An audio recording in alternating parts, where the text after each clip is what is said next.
it's clicking on raise hand. We also sent you today with our media advisory few links to documents issued by our regional offices regarding COVID-19, so we invite you to read that. Following this press briefing, we will have an audio file and the transcript the next day. I give the floor immediately to Dr. Tedros. Thank you, Tariq. And good afternoon to everyone online and in the room, and hope you had a good weekend. The number of cases in China continues to decline, and yesterday China reported 206 cases of COVID-19 to WHO, the low since 22nd January. Only 8 cases were reported outside Hubei province yesterday. Outside China, a total of 8,739 cases of COVID-19 have been reported to WHO from 61 countries, with 127 deaths. In the last 24 hours, there were almost 9 times more cases reported outside China than inside China. The epidemics in the Republic of Korea, Italy, Iran, and Japan are our greatest concern. I would also like to inform you that a WHO team have arrived in Iran this afternoon to deliver supplies and support the government in the response. I would like to use this opportunity to thank Crown Prince Sheikh Mohammed bin Zayed Al Nahyan of the United Arab Emirates for his support in making this mission possible. Shukran jazilan, Crown Prince. A WHO staff member in our Iran country, of course, has now tested positive for COVID-19, and he has mild disease. The Republic of Korea has now reported more than 4,200 cases and 22 deaths, meaning it has more than half of all cases outside China. However, the cases in the Republic of Korea appear to be coming mostly from suspected cases from the 5 known clusters rather than the community.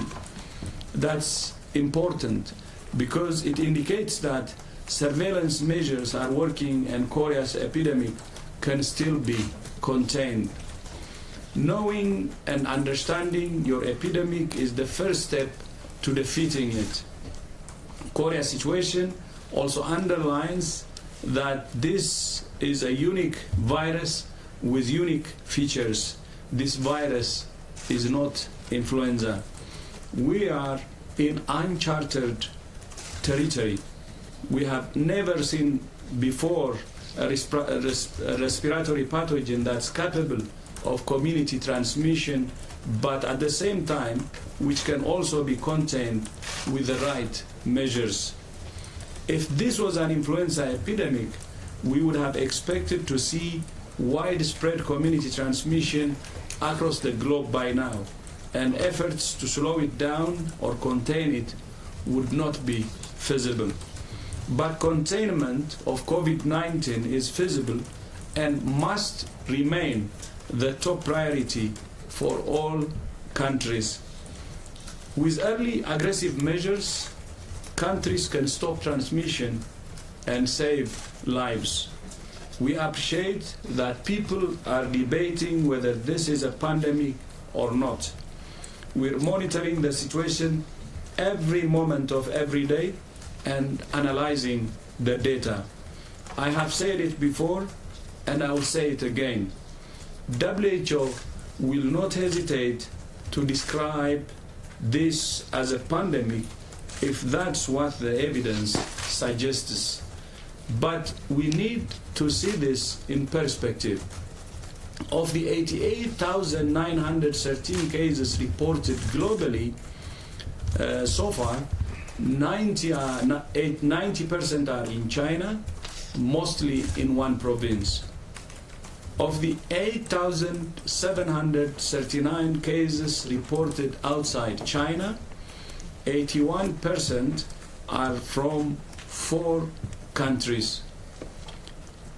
Of the other 57 affected countries, 38 have reported 10 cases or less.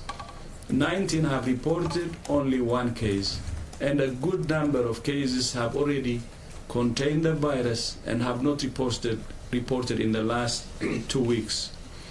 We know people are afraid. We know they have many concerns and questions. Is the virus spreading in my community? Will my kids be okay? Will my parents be okay? Is it safe to hold an event? Should I travel? The answers to these questions will vary depending on where you live, how old you are, and how healthy you are. Individuals, families, and communities should follow the advice provided by local health authorities and local health professionals. WHO will continue to provide evidence-based guidance to help countries and individuals to assess and manage their risk and make decisions. There is no one-size-fits-all approach. Different countries are in different scenarios. More than 130 countries have not detected any cases yet.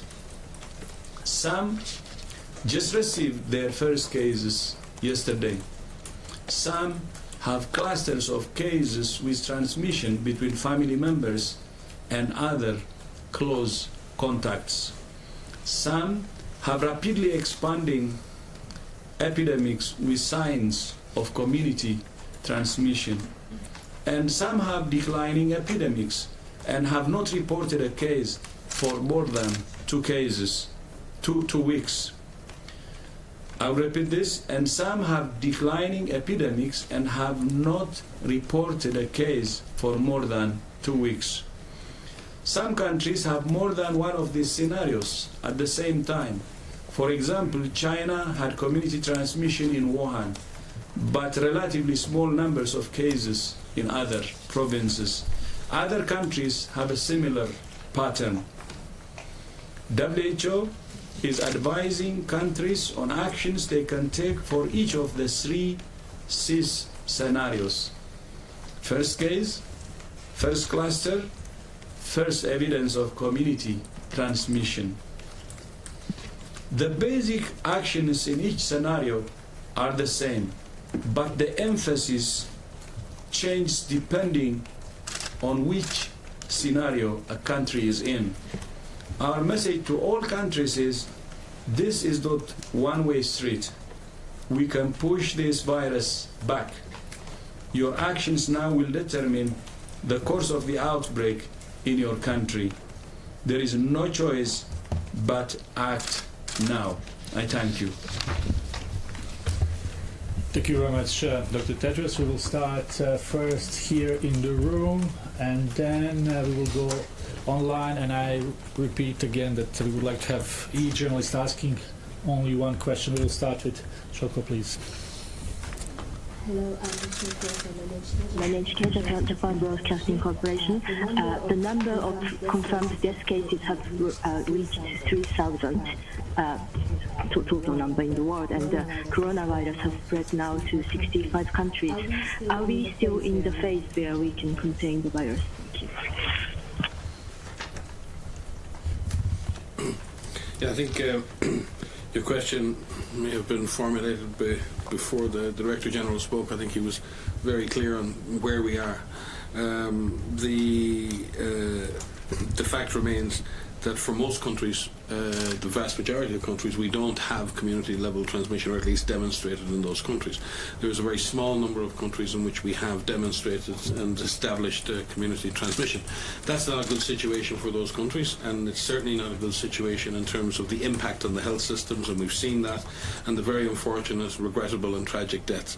But when we look at this at a global level, and we look at the number of countries affected, and of them the number of countries who have established community transmission, we are still hopeful that containment is the right first strategy. But clearly, containment with the purpose of slowing down the virus. And if we're lucky and if we do the job really well, we may get the opportunity. We just might get the opportunity to interrupt transmission. But at the very minimum, containment is allowing us to significantly slow down the spread of the virus, thereby giving an opportunity for health systems to prepare, for PPE to be made available, for training to take place, for laboratories to get reagents, for laboratory technicians to be trained. So we still firmly believe that the strategy of containment with slowing down spread, with protecting the health system, is still the best combination or blend of strategies right now. Yeah, I would like to add to that. In the statement I just made, I have tried to categorize the countries, and you can have a look for yourselves, by the way, why we say containment works. One, a good number of countries, around 8, have actually not reported cases in the past 2 weeks, more than 2 weeks, although they had cases before that, they had reported, and then they were able to contain it. But in addition to that, if you see what's happening in China, it shows from the result so far that this outbreak can actually be contained even where there are many cases. So it would be safe to assume that, especially in countries where they have less number of cases, it's even more possible to contain it. And from the 62 countries who have reported cases, 38 of them have reported 10 or less cases. Actually, 34 countries have reported less than 10 cases, and 4 countries 10, so that makes it 38 less or equal to 10 countries. These countries should really invest in containment. And of course, we're also saying at the same time, even if you have more cases, it could be thousands, like, for instance, Korea, or China, or Italy, still containment is better. By the way, in Italy, we see that the Prime Minister is now coordinating the whole effort. The central government and also the local governments are aligned, and we can see a very clear political commitment, and surveillance is now boosted. Of course, they were surprised, but they have strong institutions. They're bringing it together, and we have confidence in Italy, and we believe that they can also contain it. So that's what we're saying. Containment is possible in all countries that are affected. And that should be number one. And then, of course, the other strategies can also be applied. And that's why also we are saying the comprehensive approach is very, very important. So, okay, giving the overall picture globally, like saying, okay, we are close to 90,000 and we have more than 3,000 deaths, 65 countries are affected, is fine. But at the same time, let's go down and see what's the situation in each and every country. Like what I said, out of the 62 or 65 countries, 38 are equal to or less than 10 cases. And I can give you even those with more than between, for instance, 14 and 130 cases, which if you take as the lowest, is only you have 20 countries. So if you add the 38 and 20 countries, already 58 countries are actually less than 130 cases. 58. And those more than 1,000 are only 4 or 5 countries. So that's why we're also saying one-size-fits-all approach doesn't work. Blanket recommendation doesn't work. And each and every country should have its own risk assessment and have a tailored approach. But all countries, we believe, should start from containment strategy. Thank you. Thank you very much, Chen, please. And then Badia. C'est Chen de l'agence de presse Xinhua. Le président chinois a réitéré aujourd'hui que la Chine va renforcer la coopération avec d'autres pays dans les recherches de vaccins et médicaments, etc. Et d'après vous, quels sont les moyens pour renforcer encore plus la coopération internationale après le forum du mois dernier et dans quel domaine prioritairement?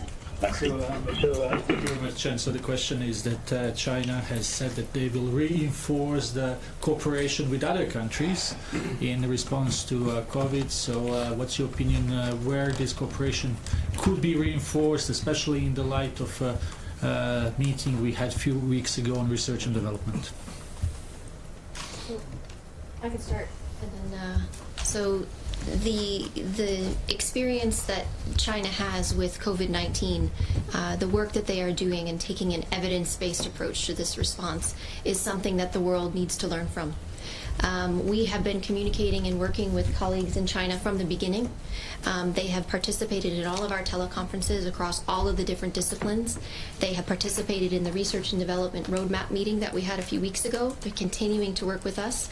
I've just returned from 2 weeks in China where we again discussed what they are doing in terms of building an evidence base, and the world needs to learn from them. So we are looking forward to continuing to collaborate with Chinese scientists and public health professionals across all of the different disciplines to better understand epidemiology and transmission, to better understand what they're doing around severity and understanding treatments. There are a number of clinical trials that are ongoing in China, and we are awaiting those results. We are still only 8 weeks into this outbreak. There are a number of clinical trials that are ongoing, and we're hoping to learn of the results of those very soon. There are diagnostics in terms of molecular diagnostics and serologic assays that have been developed. There are serosurveys that are being done. There's a number of research studies that are ongoing, and we are working closely with them to better understand what we can anticipate in terms of results coming out and how that will impact our response going forward. So this is a feedback loop. Every evidence, all the evidence that is being gathered as part of this response is fed back into the response so that we can always be better and take another approach. In addition, China has sent a technical team to support the response in Iran and has committed to supporting countries with weaker health systems with materials, supplies, and with teams in collaboration with WHO, and that is very much in line with what many other countries are doing. So we very much appreciate that. Specifically at the international level now with research, we absolutely need the data from the clinical trials that are ongoing for the existing therapeutics. Some of that in the US, some of that in China. And we have strong commitments from our Chinese collaborators on sharing that information as soon as possible.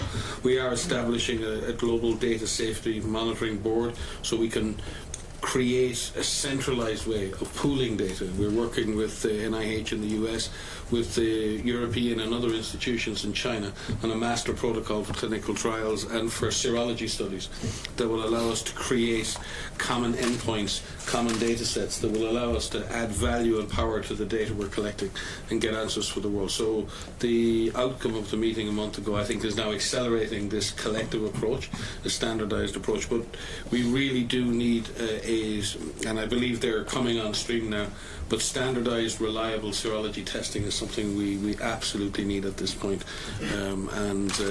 We've just come out of a scientific advisory group meeting this morning with the group for the R&D blueprint. They're currently meeting as we speak, and they're discussing the super priorities and accelerating these specific aspects of the research in the coming days. Thank you very much. Badia, please. Thank you very much. apart from the Dr. Tedros, is regarding the mission that you sent to Iran. Apart from the flight restrictions to Iran, were there any other difficulties that the mission were facing, for instance, to help Iran to tackle the coronavirus? Does the sanctions imposed against Iran affect the WHO mission? The DG may supplement, but certainly the team didn't just arrive today. The team arrived with capacity and reagents and supplies for over 100,000 diagnostic tests, and with PPE that will supply over 15,000 health workers. So the team hasn't arrived without supplies. Clearly, the recent announcements on the easing of sanctions regarding medical products and supplies is something that we're very happy and hopeful will continue. Certainly, the health system in Iran needs to be supported. It is a very strong health system, historically very strong, has a proud history of responding to disasters like earthquakes. But clearly all health systems come under pressure from this disease, and we've seen that at a global level. It doesn't matter what country you're in, this disease will stretch your health system, and therefore we fully support further support to Iran's medical system in order that Iran may contain this disease, because containing this disease in Iran not only helps Iran, it helps the world. Yeah, I think Mike had already said it. I would like to comment actually the statement from the United States in support of Iran.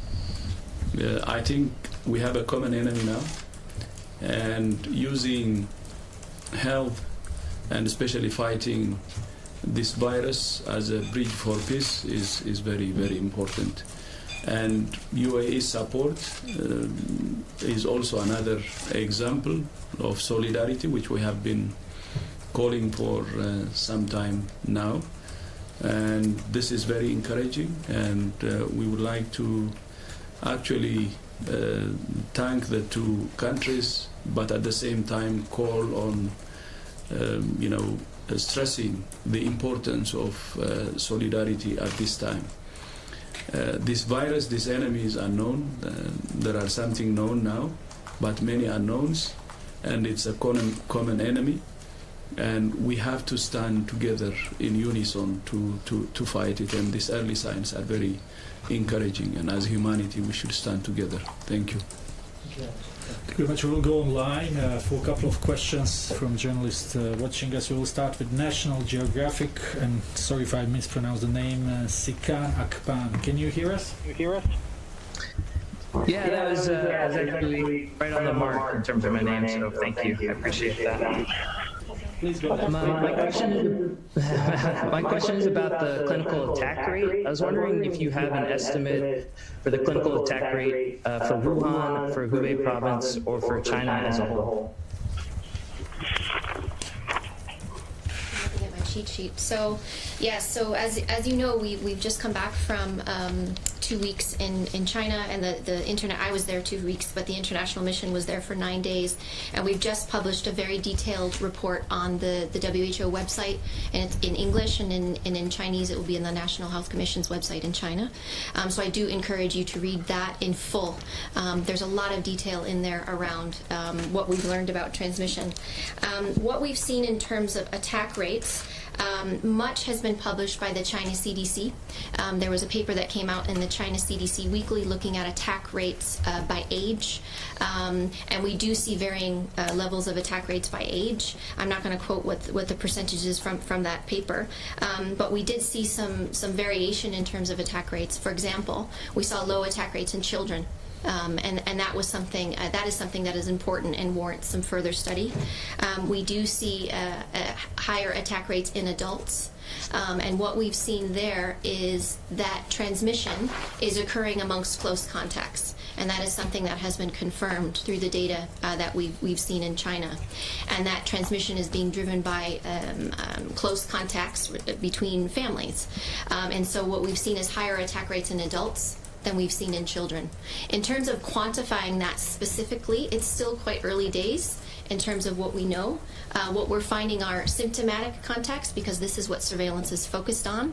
What we need now are population-based serologic surveys, and so these are looking at an age stratified, looking at all different ages across in the general community to really better understand what infection looks like at different age groups. This is being conducted now. These sero surveys are starting to be conducted now, and we hope to have results. We hope to see some preliminary results of these in the coming weeks, and maybe a few weeks before we actually get those, and then we will be able to determine what kind of attack rates we're seeing by age. But right now we can say higher attack rates in adults, clinical attack rates in adults versus children. So, and just to add, the operative word here being a clinical attack rate, because obviously without a serology test you can't tell how many people have actually overall being infected.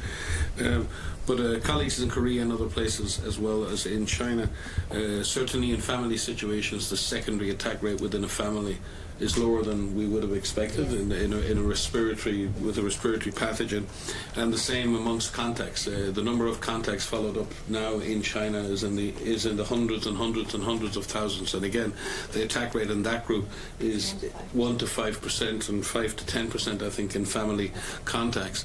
And they are relatively low in that sense, and similar observations are now emerging in Korea and South Korea and Republic of Korea.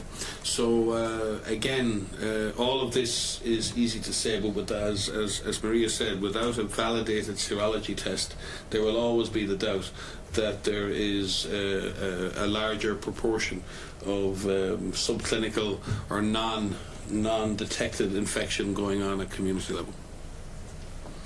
Thank you very much. Next question from Kai Kupferschmidt from Science. Kai, can you hear us? Yes, thanks a lot. So, yeah, I did actually read the report, and I'm curious because the report basically makes the point that China managed with its very extreme measures to beat back, this quite sizable epidemic in Wuhan. So the question for me is, what does it mean for the other countries that find themselves at the start of this? Because, not every country will be able to implement these extreme measures, and the question to me is, at what point do you recommend some of these measures being implemented? When you have a place where you have a dozen cases, we know that that's, a picture of what it was like a week ago maybe. So I'm curious what your recommendations are. Thanks, Gary. I think you need to look at the experience inside Hubei and the experience in the other 31 provincial municipality city regions and administrative regions. The measures certainly that were taken in Hubei were extremely aggressive, very, very strong, in the face of a massive thousands of cases per day. If you cast your mind back, thousands of cases per day. If you look at the experience in the other provinces, the experience in the other provinces is probably more akin to what some countries are experiencing now outside. And the measures that were put in place in those other provinces in China are nowhere close to as stringent as what was put in place in Hubei. So I think we need to, again, when we look at China, not look at a country that's implemented the same measures everywhere. The measures have been very graduated against what was perceived as the transmission dynamics at any given time. And those measures have changed over time and have been adapted to each provincial need. So I think matching those measures, but certainly it is clear in the likes of Singapore, for example, if you take another example outside, in Hong Kong, that measures that have not involved walling off cities or completely banning travel have been very effective in both suppressing and driving transmission down over the last 6 weeks. So I don't think we're talking necessarily about measures at the Hubei level, because, quite frankly, other countries may not be capable in terms of their levels of social acceptance or resources to be able to sustain that type of effort for so long. That's a real question mark in our minds. But those measures don't necessarily have to be as aggressive or as robust. And Maria may wish to comment on your observations in Guangdong and in Sichuan and other places. Yeah, the point Mike is making about this approach that has been different based on the intensity of transmission is true. And you know what we've seen in China and what we're seeing in other countries. It's not just China. It's all countries that have been able to slow down this virus. And there are examples of countries outside of China that have been able to slow this virus. They're really applying these fundamental principles of public health. These are public health measures at the core. You know, and this involves identifying cases, you know, aggressively. You know, the earlier and the more action that takes place early on as cases are identified in countries, the better outcome you're going to have in your country.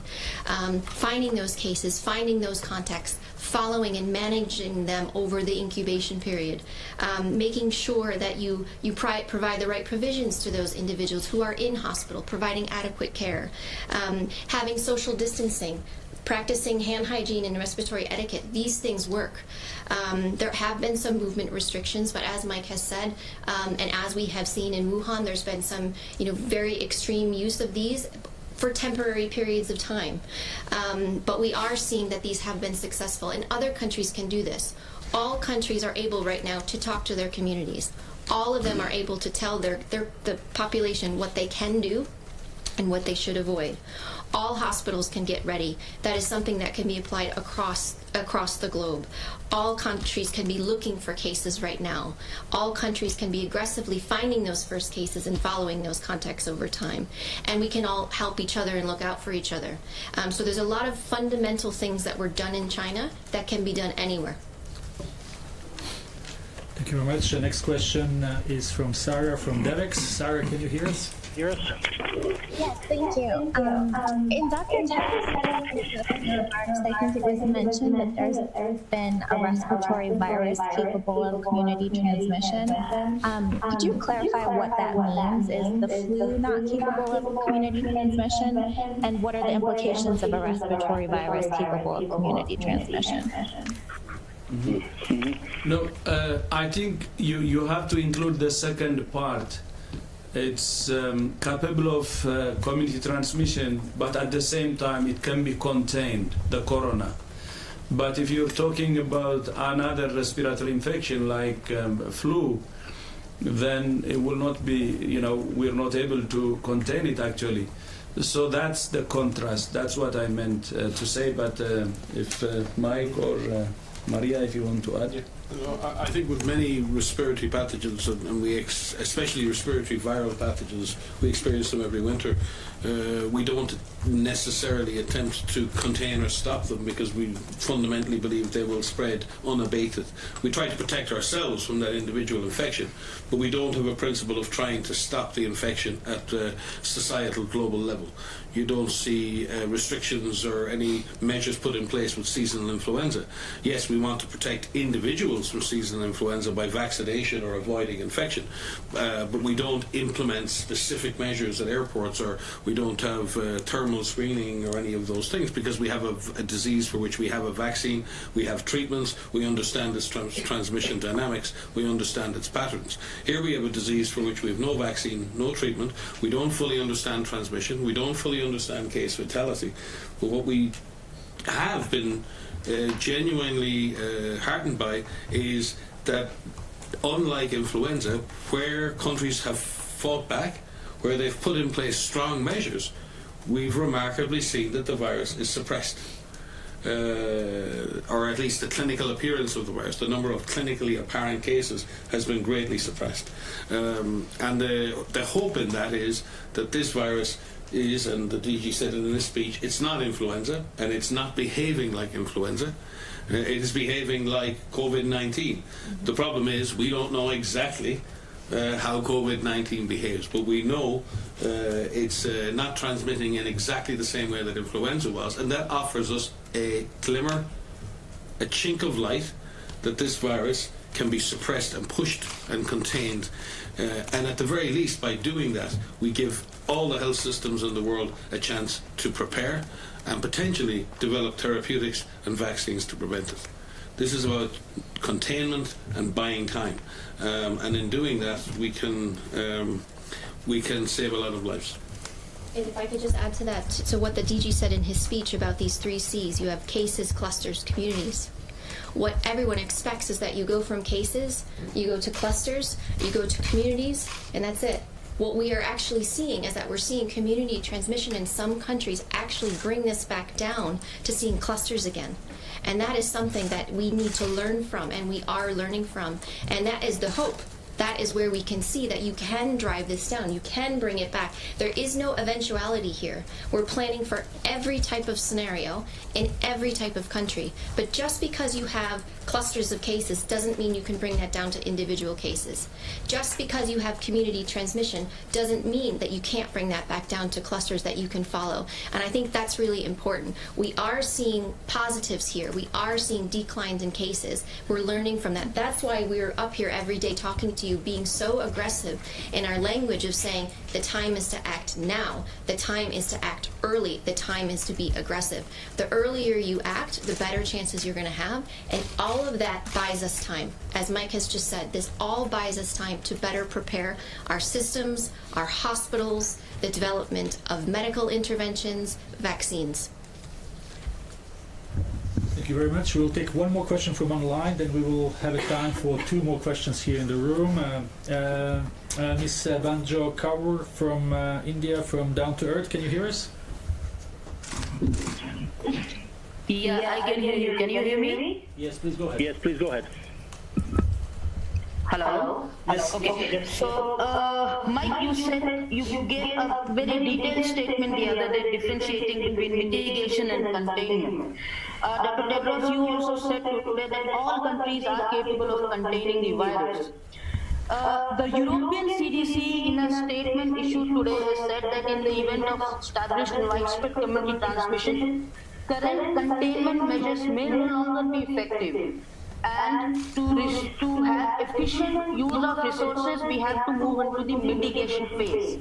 So they are saying that containment is not possible in their jurisdiction.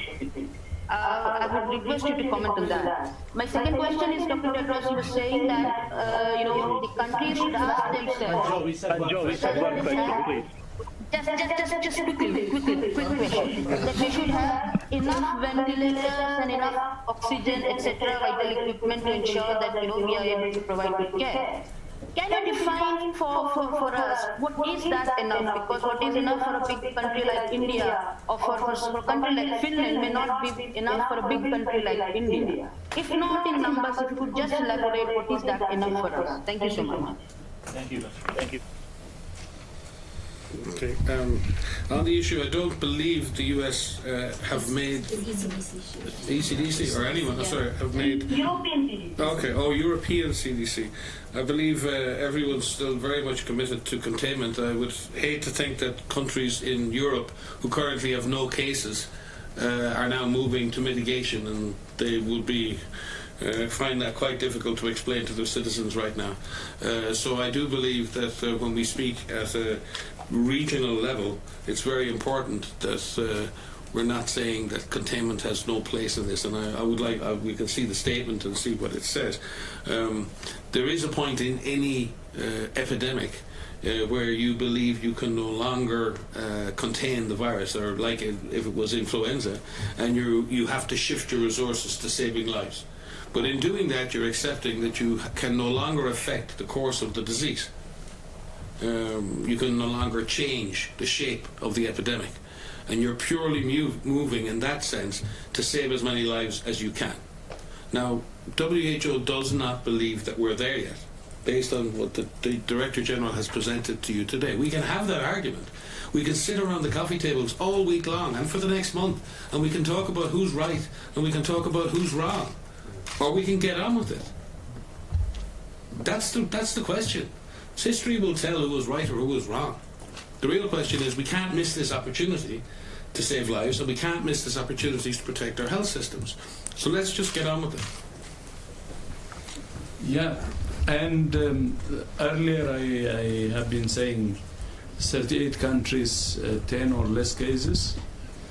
And if you take 11 to 100 cases, you have additional 17 countries. So 17 plus 38, 55 out of 62, with less than 100 cases.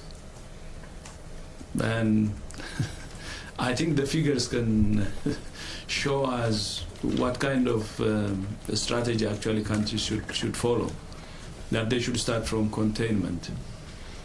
And the number of cases, countries reporting more than 1,000 cases, 4 countries. And we're saying even those countries should actually, in their comprehensive package, they should include containment. And moving from containment to mitigation without testing the containment itself in all those countries, I don't think is a wise decision.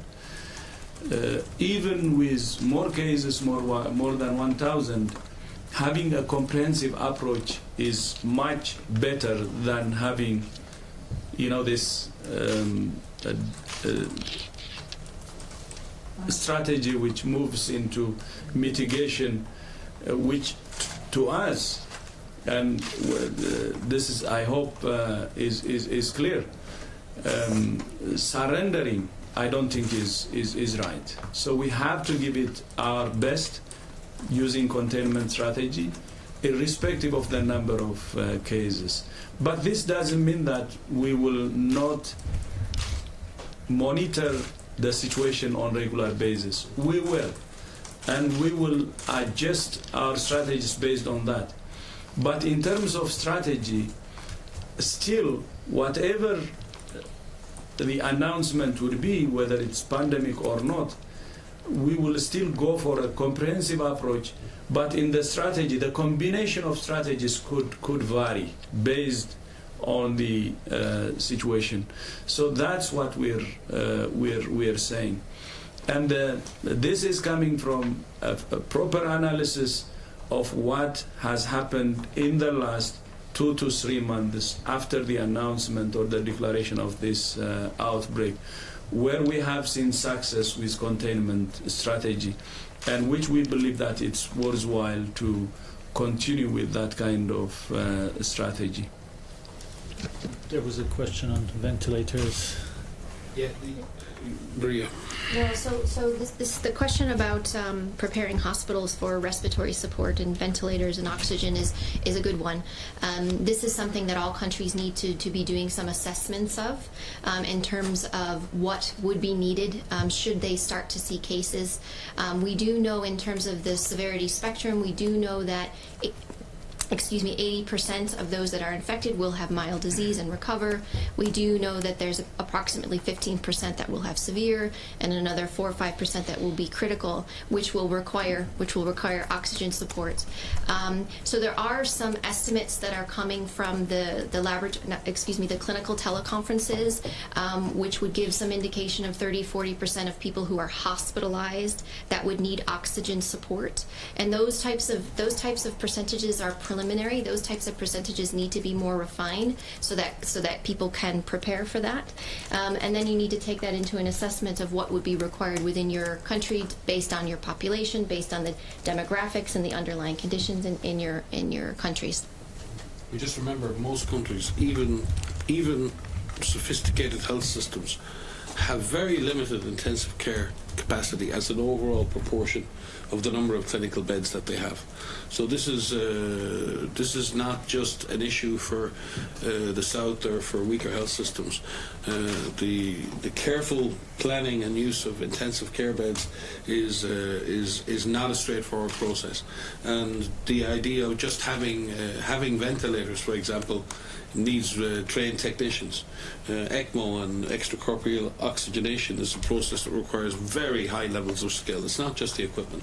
So I do think that countries need to focus on basic levels of care, basic support to patients early in the course of the disease so that they don't develop the more severe forms of the disease, early use of oxygen to support people, because most countries will struggle if they start to see large numbers of patients requiring intensive care. It's not a straightforward nor an easy process, and we've also seen that people are spending many days, up to 20-24 days, in a critical care environment. That's occupying a lot of beds for a very long time. So I think all countries are going to have to think very carefully about how they manage the critical care component of this disease. you very much. We will come back to the room. Body, and then Gabriela. Good evening. Good evening. Phoenix TV from Hong Kong. Just to follow up on my colleague from India. Some countries, probably Europe, has underestimated this epidemic and no transparency and probably ignoring warnings to public. Do you have any comments on this?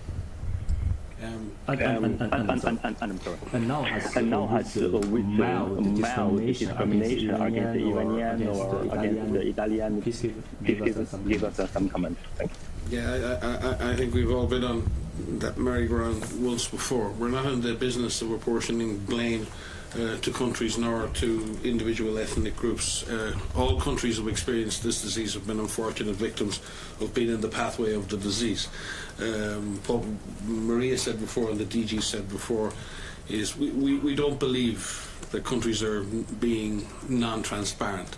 There's an issue in the beginning of any outbreak when something starts. It's very hard sometimes to distinguish that from all the other background of winter influenza and other things, and sometimes it's difficult to pick up that signal of what's happening. I've said it and written it myself in the past, and I've done many outbreak responses. It's very easy to get caught unawares in an epidemic situation. It's very easy to get behind the curve, to get behind on the back foot. And that happens almost invariably. It almost is a rule of epidemic response. The real question is how quickly you catch up. Do you realize the situation you're in, and can you catch up quickly? And what we're seeing is countries catching up quickly now. Countries really beginning to understand what they're fighting and beginning to take concrete actions towards doing that. We want to push, promote and support those countries who wish to take aggressive, concrete action to control this disease, not to start criticizing, apportioning blame, or doing all of the other negative things that help nobody. It helps nobody to do that. And particularly when it comes to ethnic profiling of people, it's not only unhelpful, but it's abhorrent, and we reject it entirely. And the DG has been saying this: solidarity, solidarity, solidarity. We can always, after this outbreak is over, we can sit down and we can see where did we go wrong, could we do things better, where can we increase transparency, where can we improve systems, where can we improve all the things we know now we would love to have stronger. But there's no point looking for something you don't have. You've got to build it now, make it work, and then we'll come back and see what we're prepared to invest in future. And it is, the Director General has said it, we spend quantums more, thousands, millions times more preparing for every type of other security challenge except a public health one, and we may be paying a heavy price for ignoring preparedness as one of the central measures of human security on this planet. I hope we don't pay too heavy a price for that, but we will certainly learn the lessons, and hopefully we've learned our lesson this time. Yeah, maybe to add to that, to be honest, it's so painful to see the level of stigma we're observing. Of course, we're human beings, we're not angels. We make mistakes. But at the same time, we can make rational decisions too. And we can have the right attitude and behavior. And that's what we're calling for. We cannot be angels, but we can be rational human beings who can do the right things and avoid the wrong things. I remember once, this is a long time ago, I was very young actually, and there was a lot of destabilization in the world, and somebody was asking a question. When do human beings stand as one? Was a question. And another one was responding, this is in school.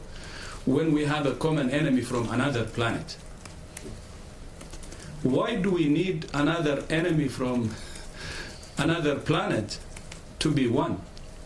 When we have in the same planet a common enemy that could affect us all equally. So that's what we're saying. There is a common enemy in this planet itself, where we need to fight in unison. And the stigma, to be honest, is more dangerous than the virus itself. And let's really underline that. A stigma is the most dangerous enemy. For me, it's more than the virus itself. Thank you very much, Dr. Tedros. We'll take Gabriela, and then probably we'll have to conclude. Jamie, there will be another day. Shane too.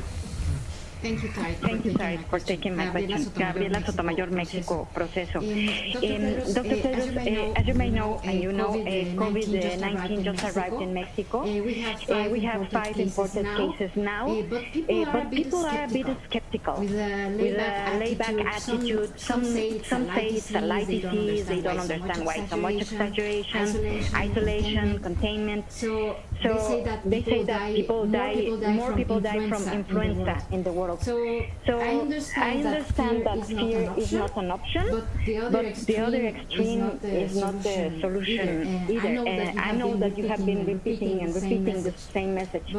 But what can you say to them? And just quick question. And what about North Korea? We don't have. Are you in contact with the health authorities? Thank you.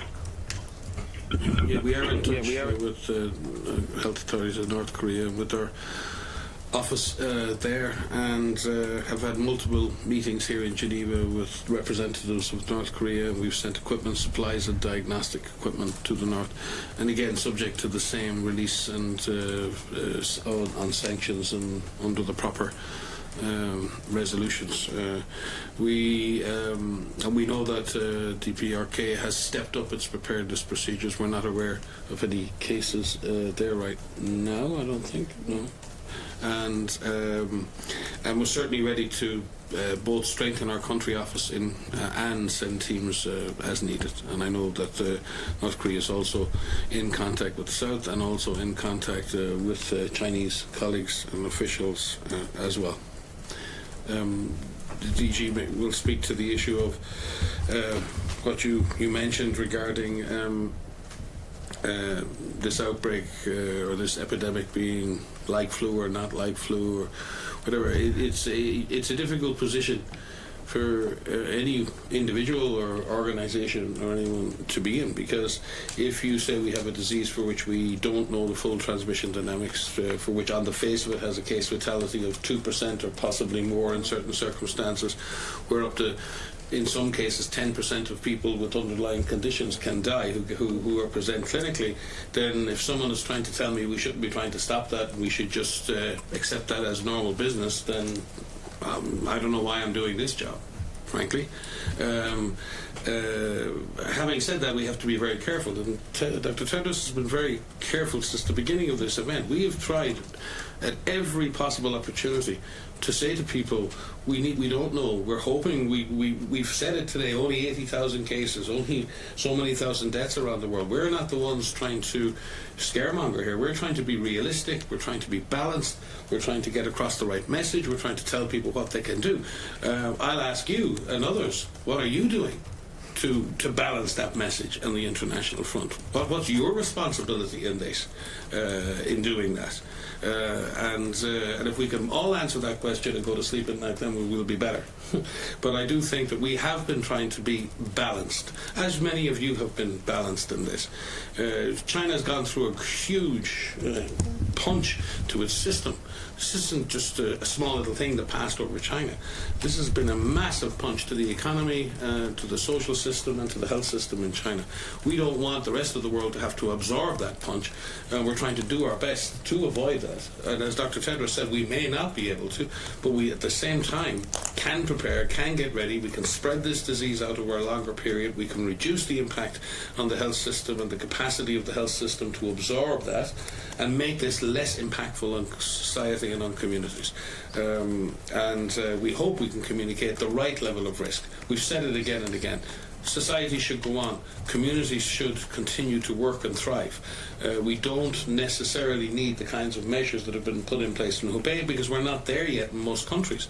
The simplest and most straightforward of public health measures in countries, if applied aggressively and persistently over time, have shown in many countries that the disease can be brought under control. And if we can apply those minimum measures for the maximum time, I think we'll make progress. I just hope we're not scaring people unnecessarily. That is certainly not our intention. Mm-hmm. So, what we have been saying repeatedly, Mike had said it already, is fear and panic are dangerous. Very, very dangerous. Concerns and worries are understandable. And what we are saying is, it's fine to be concerned and worried, but let's calm down and do the right things. That's our message. That has been our message. And from the start, when the number of cases in the rest of the world was so small, it was less than 100 when we declared public health emergency of international concern, you remember? Yeah. And it was actually a day or 2 days after we have seen human-to-human transmission that we declared public health emergency of international concern. Less than 100 cases in the rest of the world, and no deaths actually. And we had window of opportunity.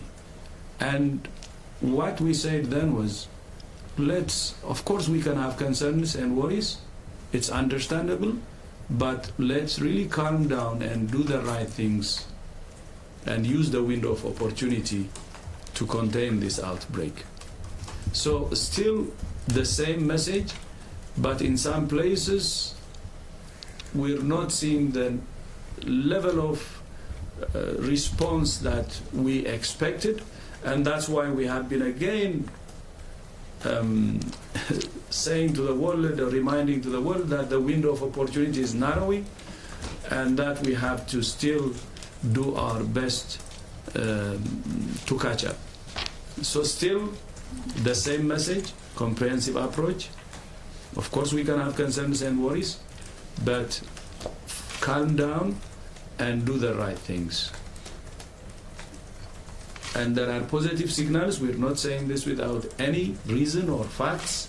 I cannot say calm down without seeing any good reason. The good reason is there are successes already in some countries where they have already contained the virus. And I say 55 countries, less than 100 cases.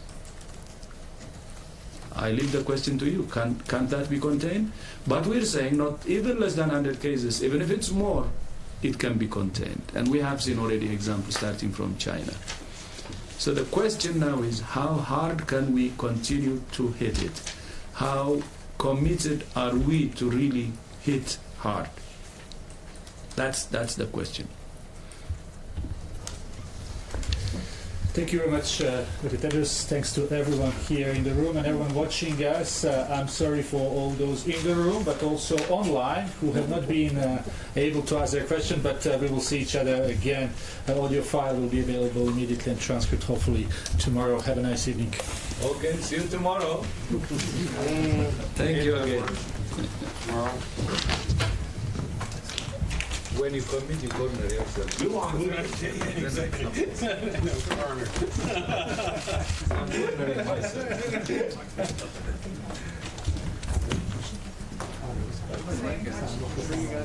Thank you. Thank you.